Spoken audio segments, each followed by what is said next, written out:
Welcome to the Athena Wellness Podcast, the show that invites you to take a seat around the community fire and listen to stories that inspire. I'm your host, Kathy Robinson, author, coach, and founder of Athena Wellness, a company that's dedicated to supporting you on your journey to live more wholeheartedly. Hello, and welcome to episode 39. Thank you so much for joining me. Our guest today is Victor Briere, who is an Ayurvedic doctor and the co-founder of the International Institute of Ayurveda, which is both a clinic and an academy. It's there that he offers clients and teaches students Ayurvedic diagnostic techniques and health counseling. Victor provides in-depth, individualized consultations aimed at identifying the underlying root causes of wellness imbalances. His support is aimed to restore the body to health, and he emphasizes the importance of lifestyle and dietary balance. You can find out more about Victor at iiayurveda.com. As you'll soon hear, Victor has a calm, approachable manner coupled with a deep knowledge and passion about a holistic approach to wellness. We cover a range of topics, including what inspired him to become an Ayurvedic doctor, the importance of getting to the root cause of wellness imbalances, the importance of helping clients become more self-reliant in optimizing their well-being, and the impact that fear has on the immune system. We end this episode with our Dose of Inspiration segment, where Victor shares some of the things that are lighting him up these days. As always, I'll put links to those items and Victor's contact information in the show notes, along with a special offer he's extending to the listeners of this podcast. I came away from this conversation with a better understanding of Ayurvedic medicine and the importance of daily practices and being tuned into our inner wisdom to keep our bodies in their natural state, healthy and strong. Well, Dr. Victor, welcome to the Athena Wellness Podcast. Thank you so much for joining us today. Thank you for having me. It's always a pleasure to be here. So please share a bit about who you are and what you do. So I'm an Ayurvedic doctor, and Ayurveda is a word that is growing in the United States. About 11 years ago when I started, it was like, I what? No one knew what it was. But now you go into a Whole Foods or something like that, there are Ayurvedic herbs all over the place. It's becoming a thing. So, and of course I'm biased, but to me, it's like about time, right? So Ayurveda has been around for 8,000 plus years. I mean, it's a very old system of healing, and it's basically a system of medicine that deals with the whole being. It talks about the categories of the body and, your constitution and so on and so forth. But at the end of the day, it's how do we get you, the living person, to live in balance with your own unique kind of set of needs and energies, so to speak. Excellent. Thank you. And what got you interested? What inspired you to become an Ayurvedic doctor? My yoga teacher did, actually. Okay. So I had a health problem of my own when I was 18.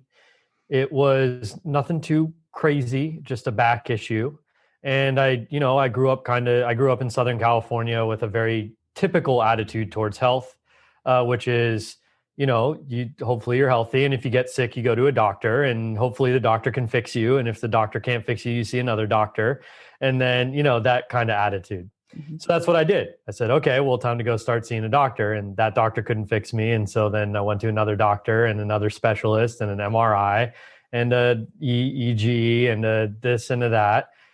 And eventually, after a year of all this, one of those doctors said, listen, I'm not going to send you to another specialist. Basically, you've got two choices. We don't know what's wrong with you. You can either do painkillers or you can get surgery. And I wasn't going to do either of those things as a 19-year-old guy. Mm-hmm. And so at the time, I didn't know what else to do. So I kind of was like, okay, well, I better go looking now. And that's very long story short, what led me to Ayurveda and yoga as models of health. So I saw a yoga teacher who I did a private session with, and basically after a few weeks, I was fine.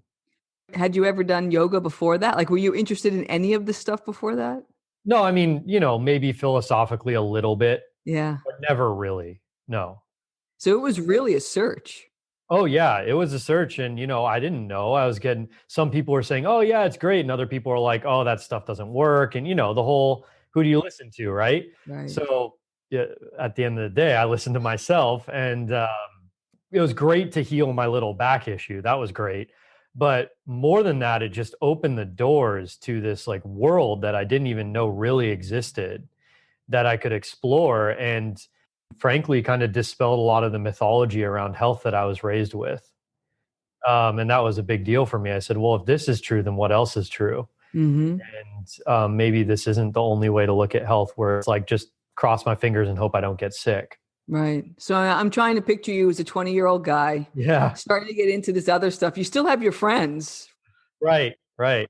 So it's almost like this divergence starts to happen, right? That you start to get interested in some of these other things, but you're still hanging out with your buddies. You're going to college. I'm guessing you had a career plans. What is that like on, diving into suddenly there's this whole new world that you weren't aware of? Like, what was that like? But yeah, it was like, I mean, I'm from California, so it was like an earthquake. Um, yeah. So, there were definitely hard days, right? Where I was faced with having tough conversations with people I'd had longstanding relationships with, friends in college. And it's like, I kind of did my college thing. And after I left college, I was friends with a lot of the people I had at the time. And I started going a different path with my health. So I started changing my diet, and preventatively, so that I didn't get sick in the future, I became a vegetarian. I stopped a bunch of other habits that college kids do, things like that. And it was amazing. A lot of friendships I had that I thought were friendships Mhm. were basically, they were just drinking buddies, right? And they fell away. And it wasn't like there was some big blow up or anything like that. They just stopped inviting me to things. Yeah, you realize that they're not as entertaining when you're not drinking. Yeah, exactly. Right. So that was, that was hard, but at the same time, on the other side of that, the people who really were genuinely my cohorts stuck around, and it was no problem, and they got it, and even they made some changes themselves. Mm-hmm. So it kind of filtered out a lot of the stuff that wasn't in alignment with where I was going in my life. And so I just kept going, kept going, kept going, kept going. And once I got over that initial, like, oh no, like, am I going to lose all my friends type fear, which turned out not to be true, it was easy from then on out. I just kind of stayed in my integrity and went for it. My career shifted. I started out in real estate after college, and I was going to get a PhD in philosophy. I decided not to do that. And, a lot of conversations with my mentor kind of led me to like, okay, what do I really want to do in this world? And it was like, well, this is what I really want to do, but how do you make a living? And, the questions that everyone faces. Sure. And it turns out that most of it was just fear, and I was able to do it all. So, Yeah. Well, I tell you, you were blessed to do that at such a young age. It's yes. taken some of us decades to be able to get to that point where you push past that fear and you do what you really want to do. So good for you for recognizing that at such an early age. Yeah, I had a lot of help. I think that's crucial for anyone at any age. Yeah, absolutely. When I think about your practice, or what I understand of it, you can correct me if I'm wrong. What sets it apart from what we think about conventional medical approach is investing the time to get to know your clients and the root cause of what's ailing them. So can you give an example and explain why that's so important when you start out with a new client? Yeah, I mean, it's everything. If some people ask me like, give us like a few words to describe Ayurveda, and if I had to choose, I would say root cause. Those are my two words I would use, and I think it gets to the heart of it. So, if I have, let's say I have a thyroid deficiency, and I go to a doctor and I get blood work done, and it's like, you have low thyroid numbers. Well, time to take a thyroid pill. That's what I would say is treating the symptom. Mm-hmm. Ayurveda says, well, yeah, we need to get your thyroid to function better, but what's causing that problem? Mm-hmm. Is it food? Is it sleep? Is it combination of food and sleep? Is it the perceptions you're taking in? Is it your stress levels? Is it your relationships, which everyone should put a earmark on? And most of the time, it's a combination in some shape, form, or size of all of them that makes up our unique life. And so Ayurveda wants to dig into that world and say, okay, how are we going to entangle your personal healing knot?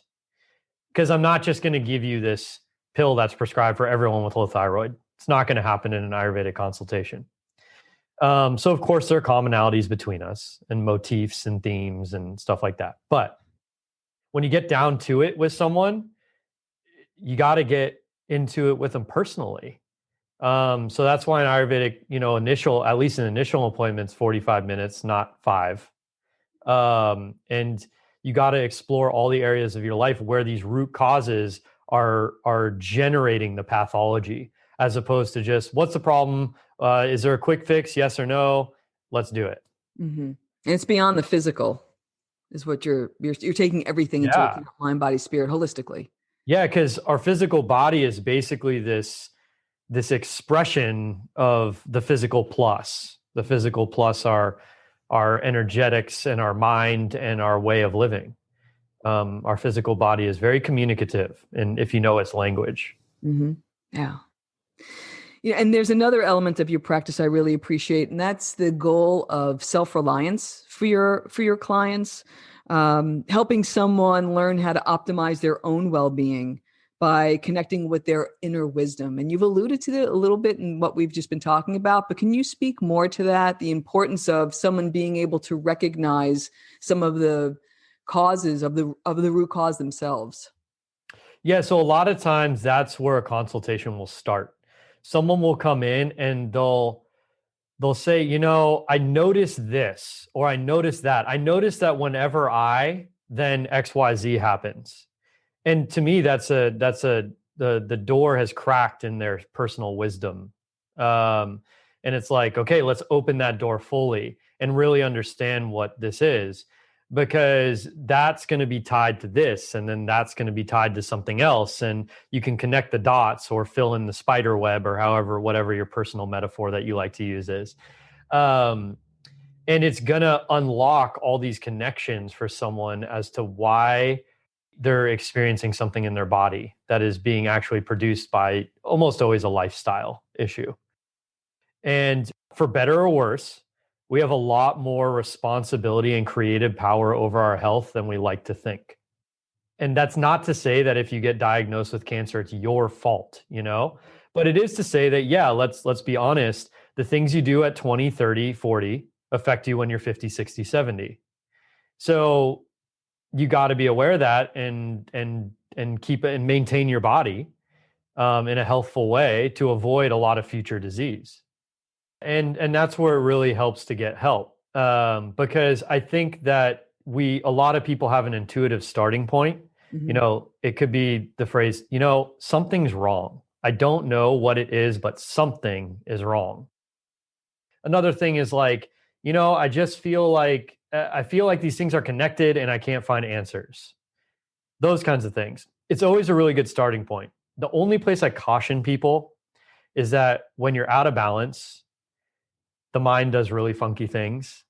And a lot of times intuition, or the mind, masquerades as intuition.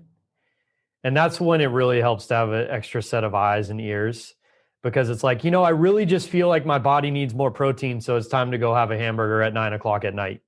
That is not intuition. That is a craving pulling you in a direction. Mm-hmm.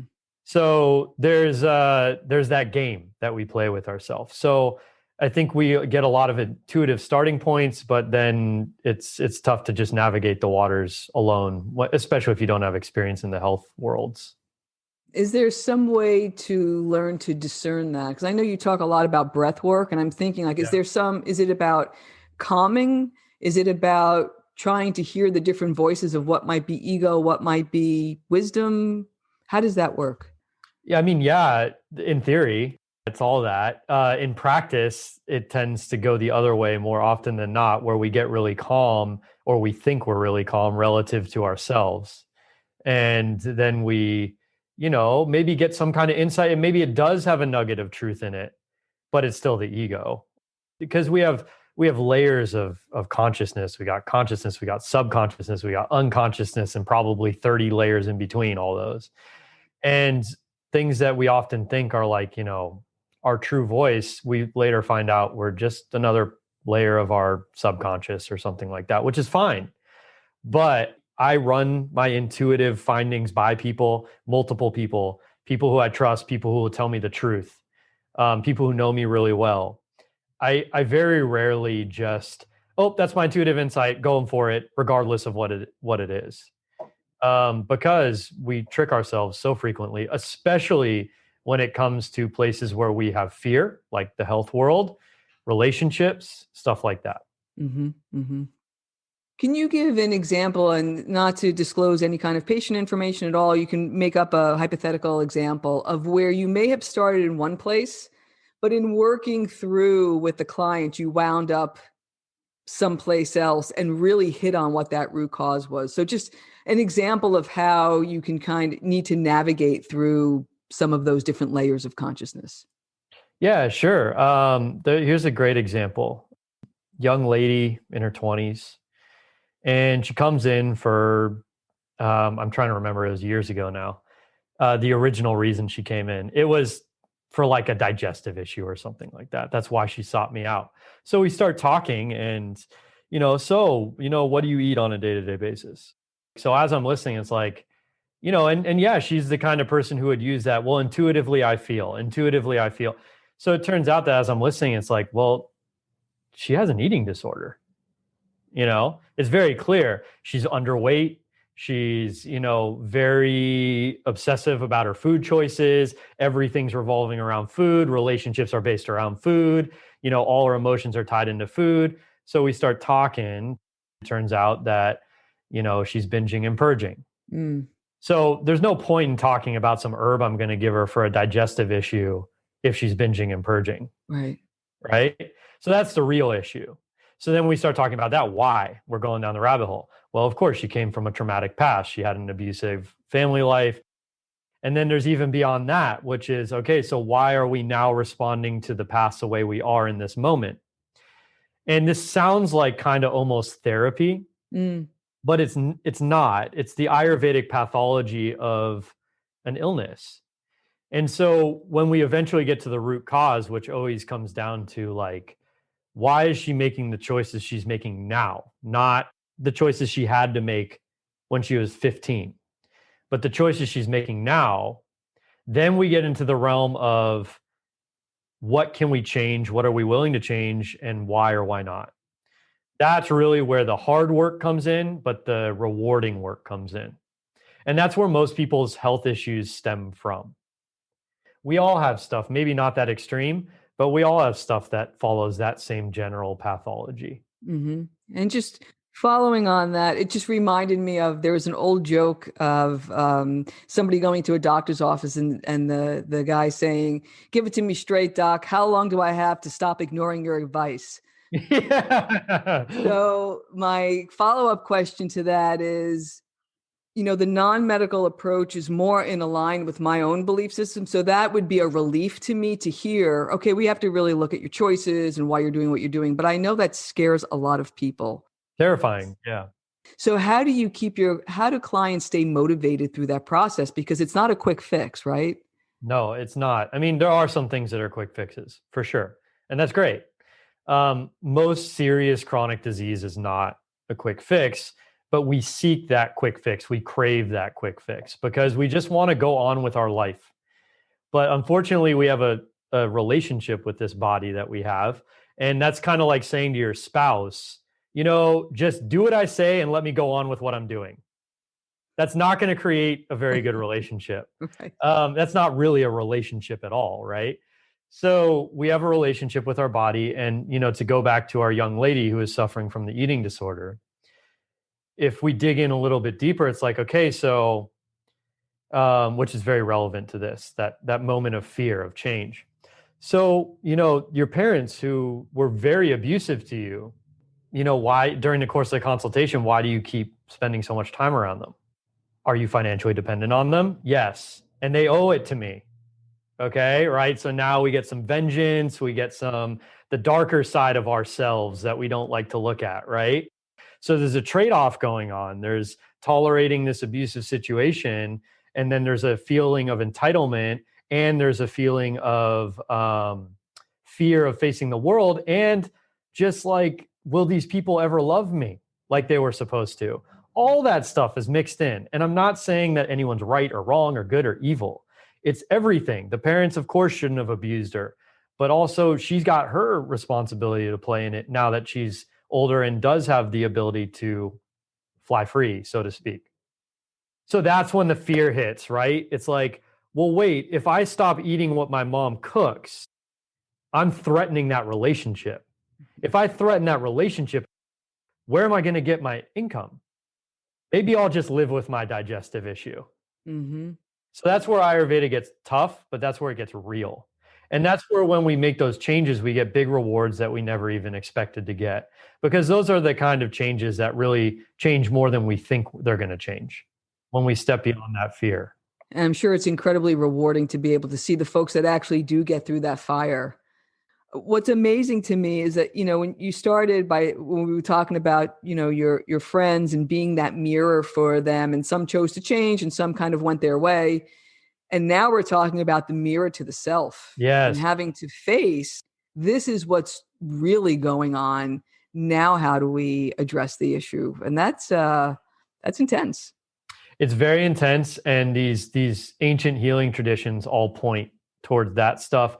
And one of the reasons Western medicine evolved the way it did is not because doctors are evil or anything like that, or it's because the consumers of Western medicine demand certain things. So give me a pill. I don't want to change. And if I'm not going to change my lifestyle, then the only option I have left is some pill and just keep me afloat until I die. I wouldn't call that healing. I would call that maintenance. Healing is when you take that deeper journey into your own shadows and into the parts you're responsible for, knowing that you can't control everything. But whenever there's an illness, there's a responsibility present somewhere in that person's life. Mm-hmm. Oh, I love that. Love it. We touched on fear quite a bit. And when I think back on this year, fear has been an overarching theme. Yeah, huge. Can you talk a bit about fear and the impact that it has on the immune system? Oh yeah, great question. I'm glad you brought that up. I mean, it's more relevant than ever, like you said. So let's go into a little bit of physiology just for context. The idea that the mind and the body are separate, we should just take that, ball it up, and throw it out the window and never look at it again. They're completely integrated. There is a nerve called the vagus nerve, and it's part of the autonomic nervous system. And it's the connection between your sense organs, your mind, and your other internal organs. So it's a physical thing. Anything I see, hear, smell, taste, feel, that information runs through this nervous system and determines whether my environment is safe or threatening. Based on that assessment, my entire physiology changes dramatically. So if I sit down to eat at a table and I'm stressed, I'm not going to digest that food well. It doesn't matter what nutrients are inside that food. That is huge, because in the West, we are like hyper focused on nutrients, which, if you notice, there's a parallel between that and taking a pill, if you think about it. It's basically the same idea towards food that it is towards medicine. Interesting. There's this thing outside of me and it doesn't have anything to do with me. And if I eat it, I'll be fine. That is not how it works. That's only half the equation. The other half of the equation is us, our body. So depending on what state I'm in when I eat, if I'm stressed, I'm not going to digest the food. If I'm very calm and relaxed, I'll digest the food. Fear sends you into your sympathetic nervous system. That's the stress nervous system. So if I perceive a threat, whether I watch the news or literally there's a threat in front of me, or I even think that something might be threatening, I go into my sympathetic nervous system. In that nervous system, my body ramps up to either fight, flight, freeze, the defense mechanisms we all know, and get ready to deal with the threat in whatever way I'm going to deal with the threat. In that state, I'm not healing, I'm not digesting, I'm not relaxing, I'm not rejuvenating, I'm not none of that. I am acting. I am protecting. I'm defensive. That's what fear puts us in. That's what fear is. Fear is saying, hey, there's a threat, mind the threat. And it's perfectly healthy to have fear. The problem is we have too much fear. We have fear when there's really no threat. We have fear when we should feel safe. COVID, it's like, where is it? Where is it? I'm afraid all the time. I go into a store, am I going to die? Do I have to be alone for the rest of my life? Right? Because I'm isolated, and that is a huge trigger. Disease just skyrockets when someone's isolated. Because our neurologies are built such that we are literally crafted to have social interaction. Every healthy person has a healthy social interface going on. So COVID, of course, does all that. And I think that after the COVID tidal wave epidemic has ended, we're going to see a lot of health ramifications, not from COVID itself, from the loneliness, the isolation, all that stuff, because all that stuff is running through your nervous system constantly. The threat doesn't have to be real. Is that perceived? Right. Yeah, perceived. Actually, there's a lot of evidence, and I personally agree with it because I verify it in my clinic and with myself, that actually the perception is more impactful than the reality most of the time. What I mean by that is there are many times where, let's say someone is a genuine support. They're genuinely trying to help me in a real way that will positively impact my life for real. That actually does less for me than someone who I just think will help me. If that makes sense. It does. Never heard that. Yeah. Yeah, it's trippy. So, if someone knocks on your door and is like, hey, I'll sit with you, I'll help you change your life, I'll do all that stuff, and for real, they mean it, but they just are kind of saying it normally, and you say, not interested. But then someone comes up and they're full of hot air and they're like, they got all the bells and whistles, and I'll give you this supplement and that supplement, and look how colorful my shirt is, and I'll do it all for $9.99, that thing. And it's like, oh yeah, you're the one who's gonna help me. Yeah, that's how marketing works. Yeah, it lights up all the different areas in your brain, right? Yeah. And so that perceived help, at least temporarily, you feel all great inside, and then we make decisions based on those feelings. But really, it was the guy just standing there saying, yeah, I'll help you out, and meaning it, who was the better choice, actually. Wow. Is there anything that you would like to share? Any parting thoughts before we get into our last segment here? Yeah, there's so much you can do. And it's really, I know it sounds scary, but it's really not all that scary once you get into it. When you really take the dive, it's like, oh, I was actually terrified that, my spouse was going to leave me if I stopped drinking alcohol, for example. And I'm not saying that never happens, but on the whole, it doesn't. There's a lot in between before the fear comes and gets us, and that's all stuff that can be worked with. So I just encourage people, you can create your health. You really can. And don't let fear stop you from starting that journey, because it's super rewarding. I mean, if we don't have our health, all our other dreams, we could pretty much kiss goodbye for the most part. Mm-hmm. Well said. Very good. Our listeners love learning about our guests, especially new things to explore and what keeps them inspired. So we like to wrap up with a couple of standard questions on, what's keeping you lit up these days. So what have you read or listened to lately that you've enjoyed? There are a few things. So Stephen Porges wrote the polyvagal theory. He wrote what's called the pocket guide to the polyvagal theory, which is much more palatable. And that's all about the vagus nerve and the autonomic nervous system. I mean, that completely is life-changing. The Esther Perel is a relationship counselor who she really gets down to the realities of relationship, which is one of the pillars of health, according to Ayurveda, is how we have relationship. And she's interested in the truth and then sharing that. She's not shy about saying certain things and all that. So I think she's really inspiring. Mm-hmm. She's very accessible. Very accessible. Yeah. And so I appreciate her for that. Mm-hmm. Those are really inspiring things. Excellent. Very good. And I'll put links to all of these in the show notes. What new thing or experience are you looking forward to trying? Well, I'm opening up an Ayurvedic school. Wow, good for you. Yeah. So I've been teaching for a while, but I'm going to a different octave and really doing like certification programs for full on Ayurvedic training and all that. So any listener who wants to learn Ayurveda, come check us out. That's wonderful. I'll put a link to the academy, right? I believe. The International Institute of Ayurveda. Okay. Yeah.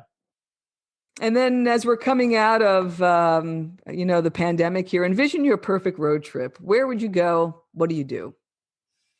My perfect road trip is flying over to Italy and driving all across Italy.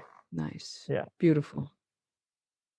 And what has you feeling inspired these days? What's lighting you up? You know, personally, there's been a facet of Ayurveda I've been exploring, which is the difference between masculine medicine and feminine medicine, the two approaches. We could do a whole podcast on that. Oh. And how it relates to the three primary causes of disease, according to Ayurveda, which are the misuse of the senses, going against our own wisdom or intuition, and time are the three primary causes. Wow. Which is like, what? Really? How? And it's like, it's actually a very beautiful description of how that works. And then masculine medicine is very direct and, penetrating, and feminine medicine is much more space creating and, fluid and stuff like that. And how to use both in conjunction with each other to get effects. And that's been really inspiring to explore that. For example, here's a good case. So let's say I'm in a consultation and I could tell there's some fear present and someone's beating around the bush about the real issue. A masculine approach is going to be stop beating around the bush. What's really going on and how are we going to deal with it now? Mm-hmm. Right? To take the time component out of the equation, which is one of the primary causes of disease, the progression of time, allowing time to exist. So while that might be like, ooh, ouch, harsh, or even like, too direct, there's a compassion behind it, because it's like, no, if I let you sit here and just meander around, your disease is marching forward in time. Mm. So that's the masculine approach. The feminine approach is much more like, let's open this whole thing up to exploration. Tell me all your feelings. Don't leave any stone unturned. Create a lot of space to explore. And then how that translates into like therapies, Ayurvedic therapies. A masculine approach would be using a very intense, penetrating herb, right?